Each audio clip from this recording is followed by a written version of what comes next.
खबरुनि update सिलसिले के अॻिते वधाईंदे ख़बर शामिल कयूं पिया ठुकराठो खां। ठुकराठो वेझो मुबारकपुर में शाह महमूद कुरैशी जी गिरफ़्तारी ऐं साणसि पेश आयल तज़लील वाक़े ख़िलाफ़ गौसिया जमायत जे मुरीदनि जो एहतजाजी मुज़ाहिरो नारेबाज़ी।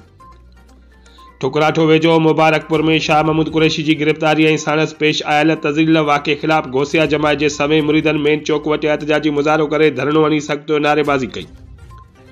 एहतजाज जो कंदड़नि अली अकबर महर, कमरुद्दीन महर, गंवर महर, इलाउद्दीन मोहतम, नसीर अहमद, ज़मीर हुसैन शाह ऐं ॿियनि चयो त मखदूम शाह महमूद हुसैन कुरैशीअ खे सियासी इंतकाम जो निशानो बणाईंदे खेसि गिरफ़्तार करे मथसि तशदुद ऐं तज़लील जो निशानो बणायो वियो आहे, जंहिं अमल सां संदसि मुरीदनि ऐं चाहींदड़नि जी दिलि आज़ारी कई पई वञे।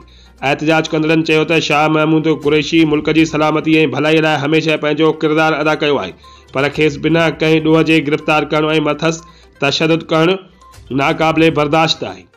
एहतजाज जो कंदड़नि सुप्रीम कोर्ट ऑफ पाकिस्तान समेत निगरान सरकार का मुतालबो कयो त बिना ॾोह जे गिरफ़्तार कयल गौसिया जमायत जे रूहानी पेशवा ऐं मुल्क जे सीनियर सियासतदान शाह महमूद कुरैशीअ खे जल्द खां जल्द आज़ाद करे मथसि तशदुद कंदड़ पुलिस ऑफिसरनि ख़िलाफ़ कार्रवाई कई वञे।